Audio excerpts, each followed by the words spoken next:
Netanyahu, the Israeli Prime Minister, speaking at the UN. Please, order in the hall. Please, order in the hall.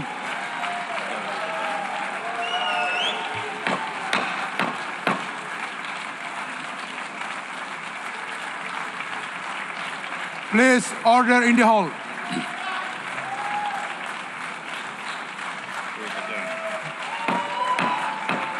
Please, order in the hall.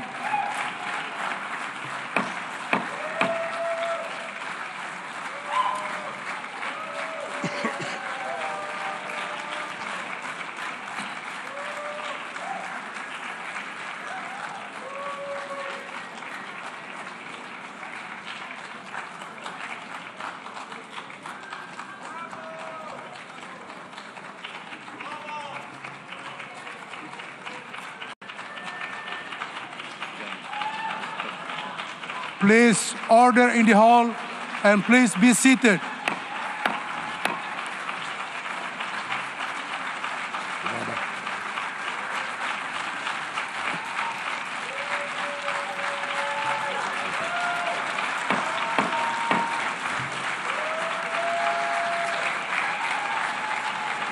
Please order in the hall.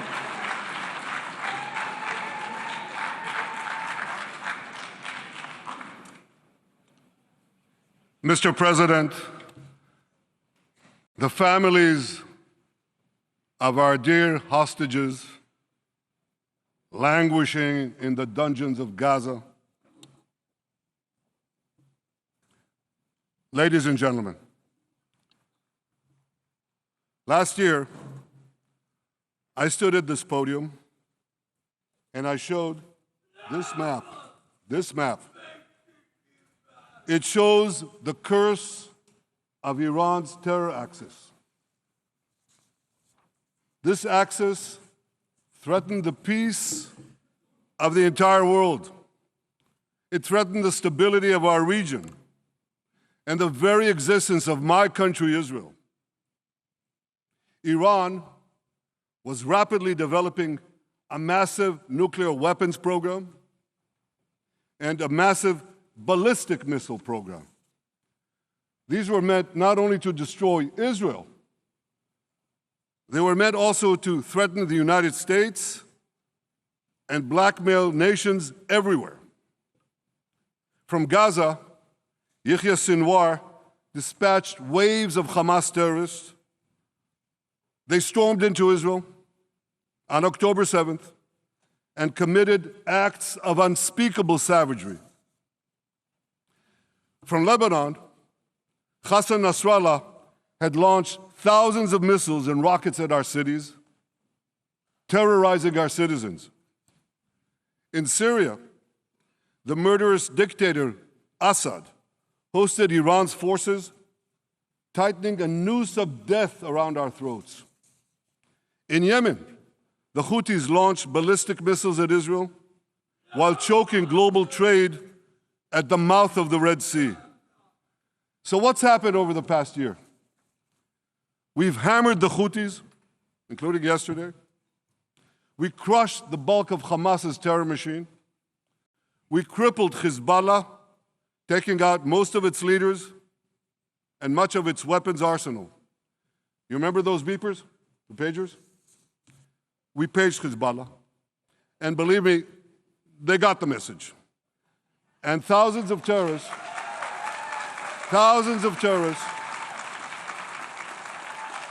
dropped to the ground. We destroyed Assad's armaments in Syria. We deterred Iran's Shiite militias in Iraq. And most importantly, and above anything else that I could say to you or that we did in this past year, in this past decade, we devastated Iran's atomic weapons and ballistic missiles programs.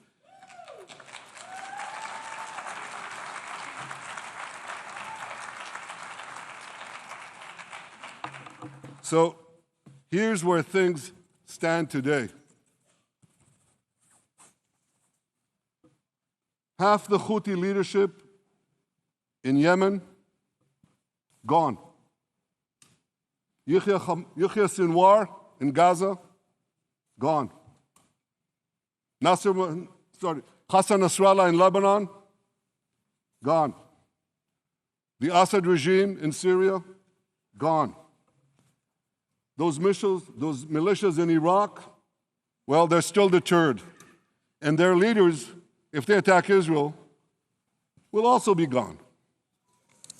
And for Iran's top military commanders and its top atomic bomb scientists, well, they're gone too.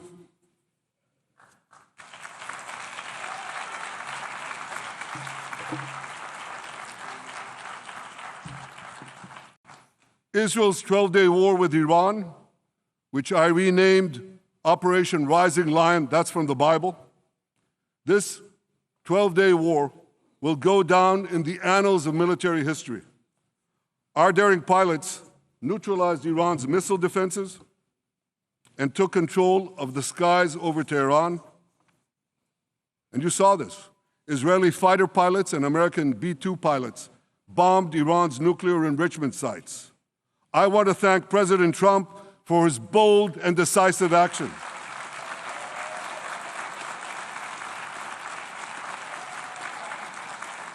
President Trump and I promised to prevent Iran from developing nuclear weapons, and we delivered on that promise.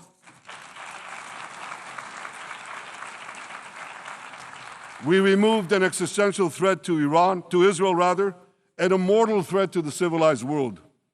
We lifted a dark cloud that could have claimed millions and millions of lives. But, ladies and gentlemen, we must remain vigilant. We must remain absolutely clear-minded and vigilant. We must not allow Iran to rebuild its military nuclear capacities. Iran's stockpiles of enriched uranium, these stockpiles must be eliminated. And tomorrow, UN Security Council sanctions on Iran must be snapped back.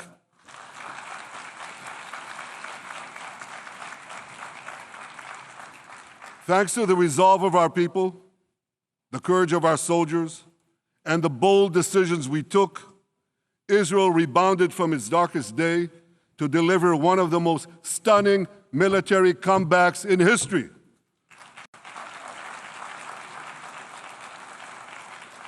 But we're not done yet.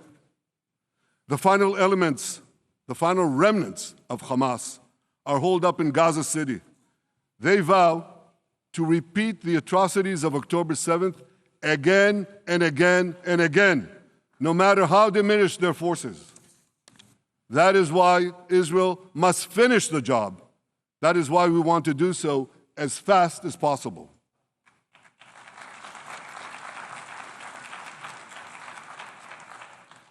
Ladies and gentlemen, much of the world no longer remembers October 7th. But we remember. Israel remembers October 7th. On that day, well, I'll tell you, you can remember October 7th too. You see this large pin here? It's a QR code.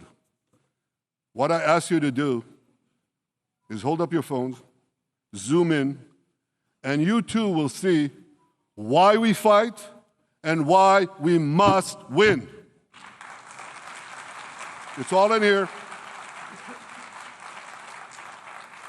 On October 7th, Hamas carried out the worst attack on Jews since the Holocaust.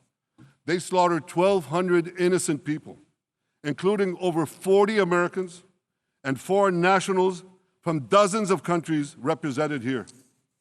They beheaded men. They raped women. They burnt babies alive. They burnt babies alive in front of their parents. What monsters.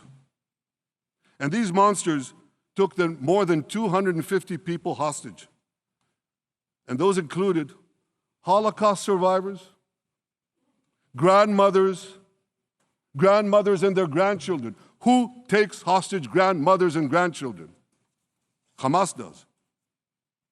So far, we've brought home 207 of these hostages. but 48 still remain in the dungeons of Gaza. 20 of them are alive, starved, tortured, deprived of any daylight, deprived of humanity. These are the names of the 20 living hostages. Matan Angrest, Gali and Zerv Berman, brothers, Elkanah Buchbot, Rom Braslavsky, Nimrod Cohen, Ariel and David Cunyo, another pair of brothers, Guy Gilboa Dalal, Evyatar David. You saw the picture of Evyatar David, emaciated, forced to dig his own grave. Maxim Herkin, Eitan Horn, Segev Kalfon, Bar Kuperstein, Omri Meran, Eitan Mor, Yosef Chaim Ochana, Alon Ohel, Avinatam Or, and Matan Tsengarker. Now, ladies and gentlemen, I want to do something I've never done before. I want to speak from this forum directly to those hostages through loudspeakers. I've surrounded Gaza with massive loudspeakers connected to this microphone in the hope that our dear hostages will hear my message. And I'll say it first in Hebrew and then in English. אחינו הגיבורים, מדבר ראש הממשלה בנימין נתניהו. אני פונה עליכם מעל בימת האו"ם. לא שכחנו אתכם, אפילו לא לשנייה. העם כולו איתכם, ואנחנו לא נשקוט ולא נרפה עד שנחזיר את כולכם הביתה, החיים והחללים כאחד.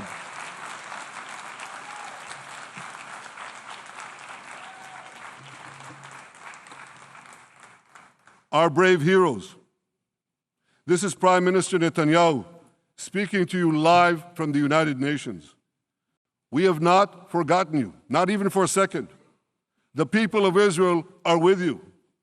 We will not falter and we will not rest until we bring all of you home.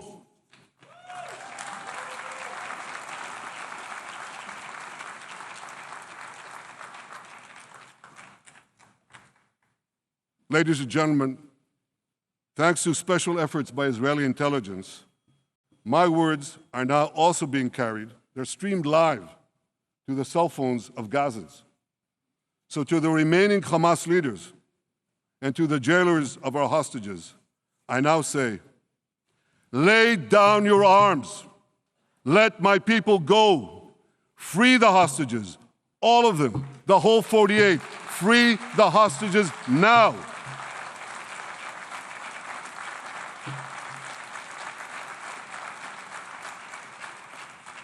If you do, you will live. If you don't, Israel will hunt you down. Ladies and gentlemen, if Hamas agrees to our demands, the war could end right now. Gaza would be demilitarized, Israel would retain overriding security control, and a peaceful civilian authority would be established by Gazans and others committed to peace with Israel. And of course, you understand that the war in Gaza has affected every Israeli. But I'm sure there are people in New York or in London or in Melbourne and elsewhere who are probably thinking, what does all of this have to do with me? And the answer is everything. Because our enemies are your enemies. So let's do something else. So first at the UN, let's do a pop quiz. And raise your hand if you know the answer. Here's the first question. Who shouts, "Death to America"? Is it A, Iran, B, Hamas, C, Hezbollah, D, the Houthis, or E, all of the above? All of the above. Correct, all of the above. Second question. Who has murdered Americans and Europeans in cold blood? Is it A, Al-Qaeda, B, Hamas, C, Hezbollah, D, Iran, or E, all of the above? All of the above. Correct. Again. So here's the point I wanted to make. Our enemies hate all of us with equal venom. They want to drag the modern world back to the past, to a dark age of violence, fanaticism, and terror. I think many of you are already feeling in your own societies the radical Islamist surge. You know, I'm sure you do, you know deep down that Israel is fighting your fight. So I want to tell you a secret. Behind closed doors, many of the leaders who publicly condemn us privately thank us. They tell me how much they value Israel's superb intelligence services that have prevented time and again terrorist attacks in their capitals, time and again saving countless lives. General George Keegan, former head of U.S. Air Force intelligence, once said, "If the United States had to gather on its own the intelligence that Israel gives us, we would have to establish 5 CIAs. 5 CIAs.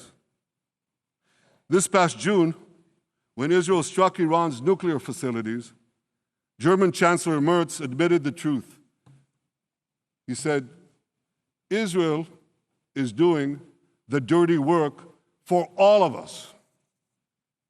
President Trump understands better than any other leader that Israel and America face a common threat. He showed the world that when Iran and its proxies murder Americans, take Americans hostage, shout death to America, burn American flags, and try to assassinate the President of the United States, not once, but twice. He showed them there is a price to pay for all that.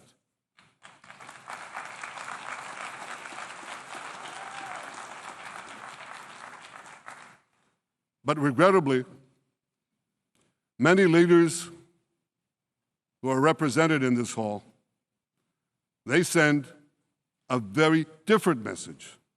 Sure, in the days immediately following October 7th, many of them supported Israel. But that support quickly evaporated when Israel did what any self-respecting nation would do in the wake of such a savage attack. We fought back. Now just imagine, just sit back for a second and imagine an attack against America proportioned to the attack against Israel on October 7th.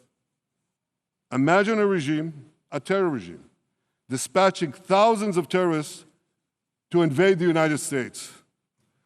They massacre 40,000 Americans. They take 10,000 Americans hostage. What do you think America would do? You think America would leave that regime standing?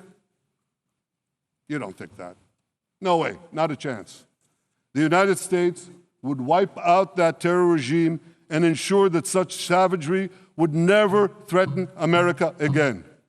This is precisely what Israel is doing in Gaza. We're wiping out the terror regime of Hamas and ensuring that this savagery will never threaten Israel again. That's what we are doing. That's what any self-respecting government would do.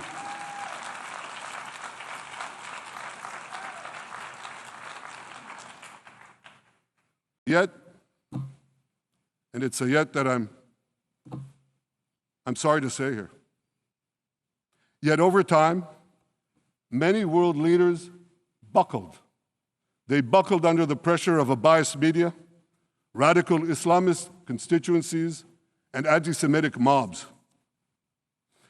There's a familiar saying, when the going gets tough, the tough get going. Well, for many countries here, when the going got tough, you caved. And here's the shameful result of that collapse.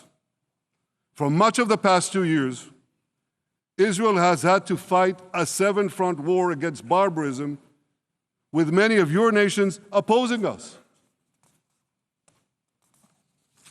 Astoundingly, As we fight the terrorists who murdered many of your citizens, you are fighting us.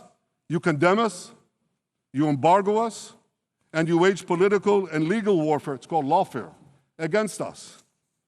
I say to the representatives of those nations, this is not an indictment of Israel. It's an indictment of you.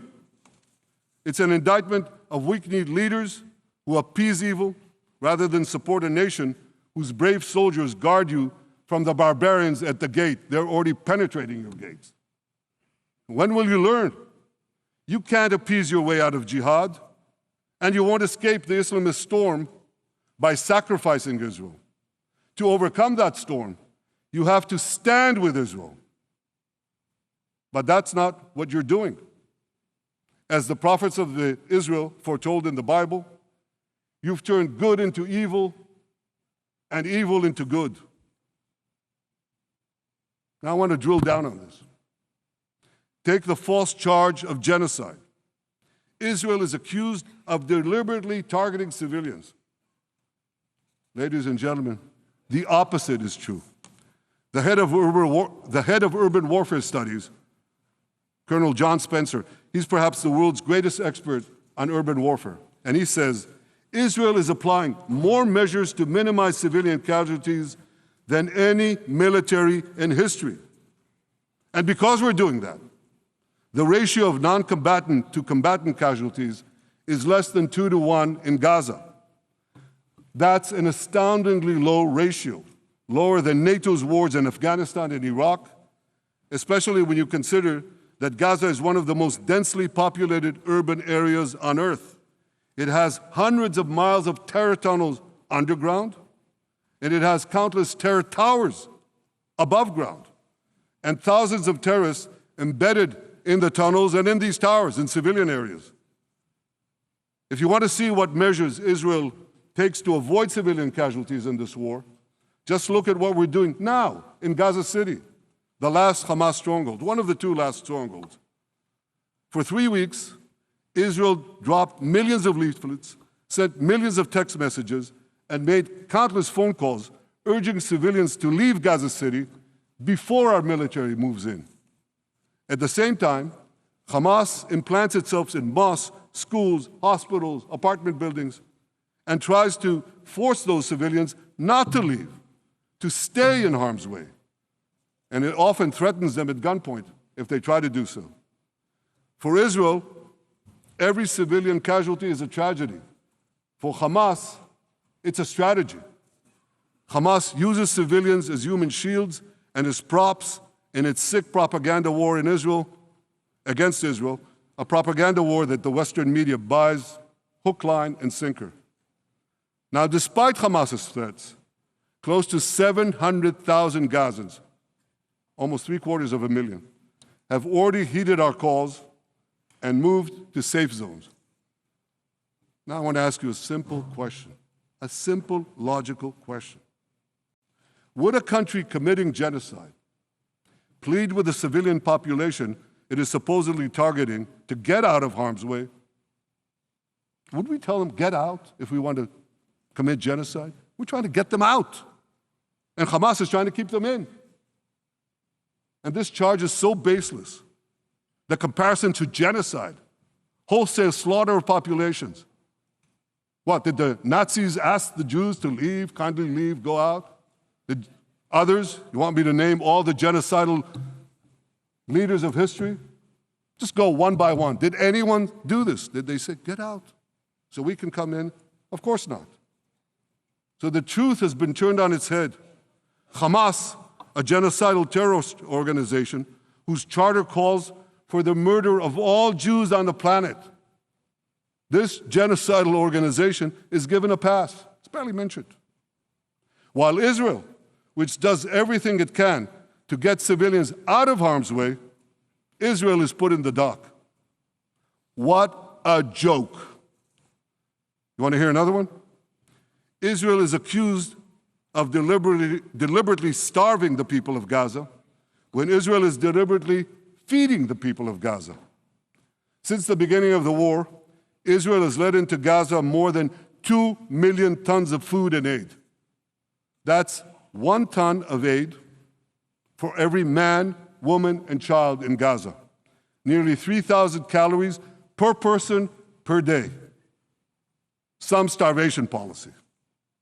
If there are Gazans who don't have enough food, it's because Hamas is stealing it. Hamas steals it, hoards it, and sells it at exorbitant prices to fight its war machine. Last month, even the UN, not exactly a supporter of Israel. You're supposed to laugh, by the way. Last month, even the UN admitted that Hamas and other armed groups looted 85% of the trucks. That's why you have deprivation.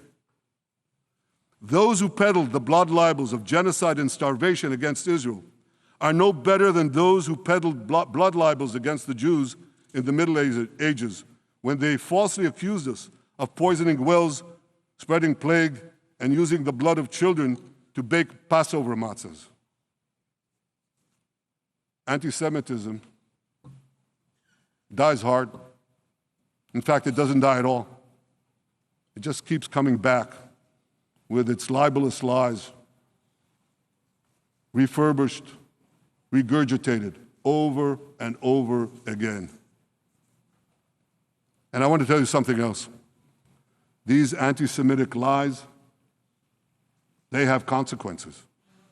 In recent months, Jews have been assaulted in Canada, Australia, Britain, France, the Netherlands, and elsewhere.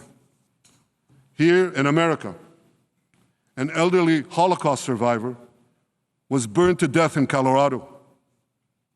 And a beautiful young couple from the Israeli embassy in Washington was brutally gunned down right in front of the Holocaust Museum there. Thankfully, President Trump's administration is forcefully fighting the scourge of anti-Semitism, and every government here should follow its lead. But instead, many do the opposite. They actually reward the worst anti-Semites on earth. This week, the leaders of France, Britain, Australia, Canada, and other countries unconditionally recognized a Palestinian state. They did so after the horrors committed by Hamas on October 7th. Horrors praised on that day by nearly 90% of the Palestinian population. Now, let me say that again. Nearly 90% of Palestinians supported the attack on October 7th. It's not supported only, they celebrated it. They danced on the rooftops. They threw candies. That's both in Gaza and in Judea, Samaria, the West Bank, as you call it. And it's just the way they celebrated another horror, 9/11. They danced on the rooftops. They cheered. They threw candy. You know what message the leaders who recognize the Palestinian state this week sent to the Palestinians? It's a very clear message. Murdering Jews pays off. Well, I have a message for these leaders. When the most savage terrorists on earth are effusively praising your decision, you didn't do something right. You did something wrong, horribly wrong. Your disgraceful decision will encourage terrorism against Jews and against innocent people everywhere. It will be a mark of shame on all of you. But wait a minute, Mr. Prime Minister, they tell me. Wait a minute. We believe in a two-state solution where the Jewish state of Israel will live side by side in peace with the Palestinian state. There's only one problem with that. The Palestinians, they don't believe in this solution. They never have. They don't want a state next to Israel. They want a Palestinian state instead of Israel. And that's why every time they were offered a Palestinian state, but were required to end the conflict with Israel and recognize the Jewish state, every time, over the decades, they turned it down. And that is why every time they were given territory, they used it to attack us. In fact, they effectively had a Palestinian state in Gaza. So what did they do with that state? Peace? Coexistence? No. They attacked us time and time again. Totally unprovoked. They fired rockets into our cities. They murdered our children. They turned Gaza into a terror base from which they committed the October 7th massacre.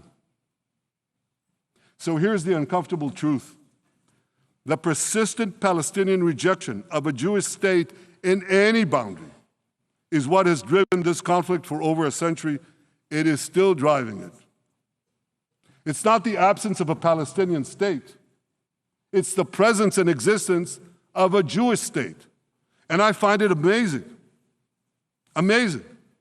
that the foreign chancelleries and the ministries and all those who pontificate about this, and the leaders, how can they not see this basic truth when it is repeated again and again and again ad nauseum?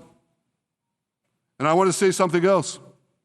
This rejection of a Jewish state not only applies to Hamas, it also applies to the so-called moderate Palestinian Authority.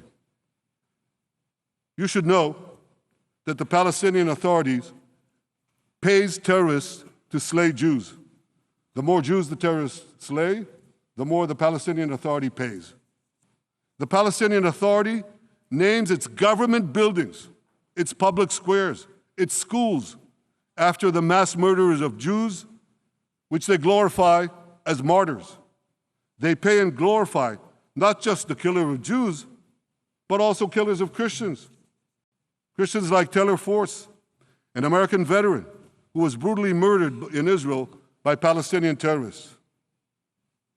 But, that I hear from the Western leaders.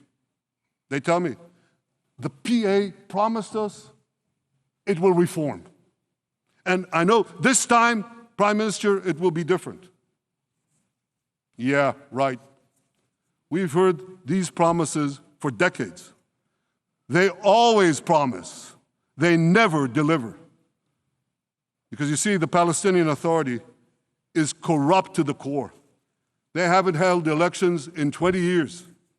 They use the same textbooks as Hamas, exactly the same textbooks.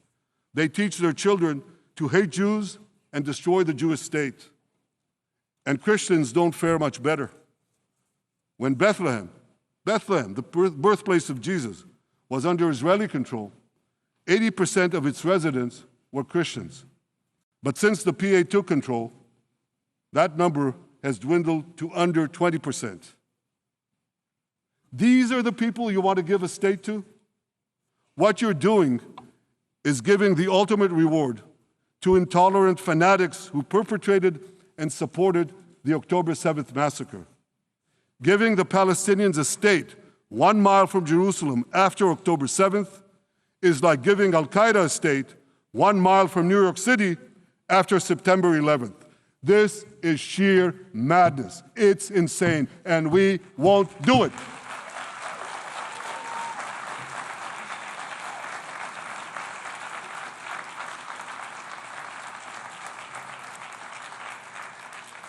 So here's another message to those Western leaders.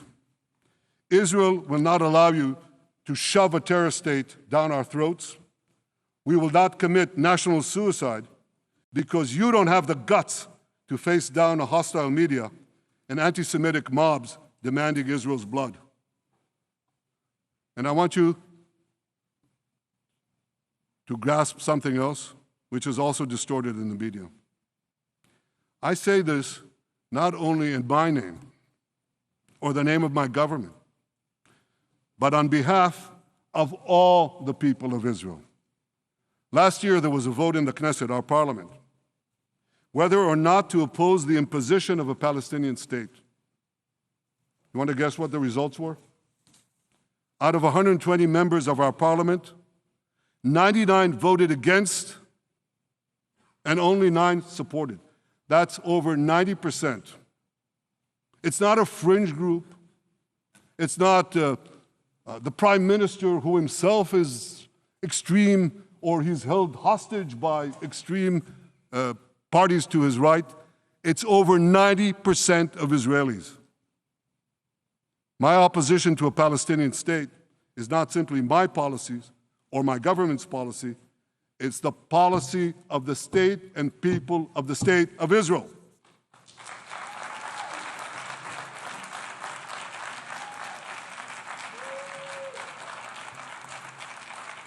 Western leaders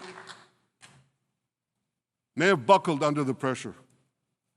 And I guarantee you one thing, Israel won't. Israel's victories over the Iranian... Thank you, I know you won't too, that's good. Israel's victories over the Iranian terror axis have opened up possibilities for peace that were unthinkable 2 years ago. Take Syria. For decades, the very idea of peace between Israel and Syria seemed unimaginable. Well, no more. Today, we have begun serious negotiations with the new Syrian government. I believe an agreement can be reached that respects Syria's sovereignty and protects both Israeli security and the security of the minorities in the region, including the Druze minority. From the founding of Israel, Jews and Druze have been brothers in arms. We have fought together, we've bled together, we built our lives together.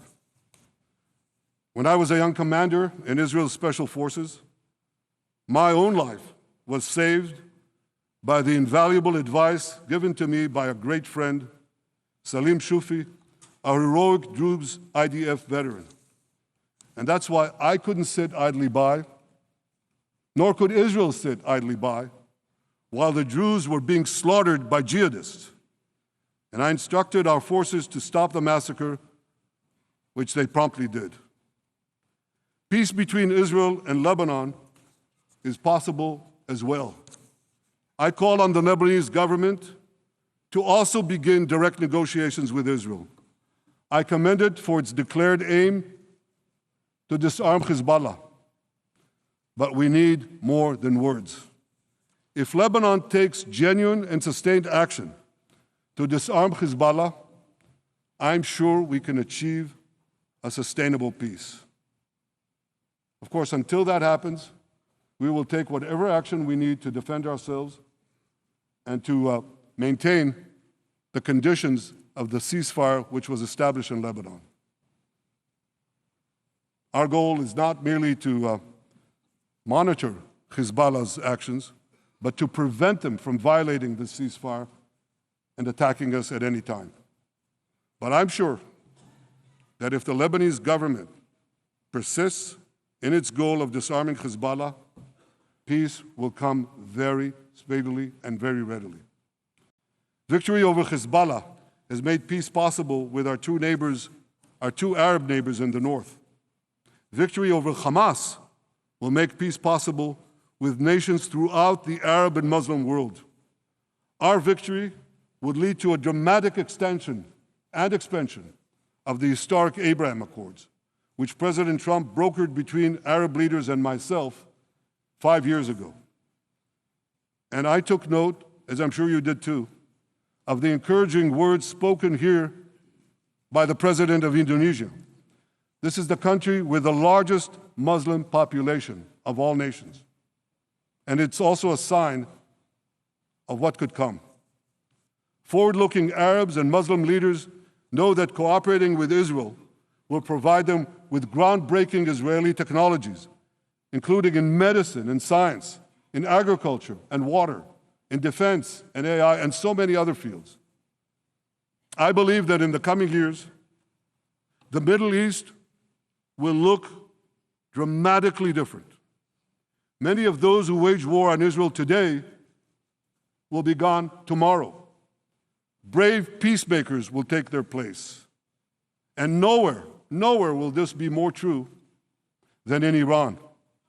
The long-suffering Iranian people will regain their freedom. They will make Iran great again. And our two ancient peoples,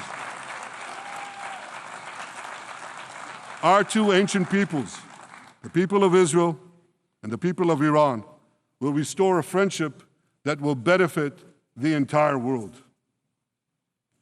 Ladies and gentlemen, the horrors that happened on one dark day, October 7th, those horrors happened countless times during the centuries of my people's exiles among the nations. Jewish blood was cheap. Jews were killed with impunity. We had to beg others to defend us. The rise of Israel did not mean that the attempts to destroy us would end. It meant that we could fight back against those attempts. And that is exactly what Israel has done since October 7th. Our sons and daughters fought like lions. Our brave soldiers donned their uniforms and rushed into battle. They were armed with the dreams of the 100 generations of Jews who came before them. The dream of living as a free people in the land of Israel, our beloved homeland for more than 3,000 years. The dreams of living in our own independent state. The dream of having an army to defend ourselves. And the dream of being a light unto the nations, a beacon of progress, ingenuity, innovation, for the benefit of all humanity. On October 7th, the enemies of Israel tried to extinguish that light. 2 years later, the resolve of Israel and the strength of Israel burned brighter than ever. With God's help, that strength and that resolve would lead us to a speedy victory and to a brilliant future of prosperity and peace. Thank you very much.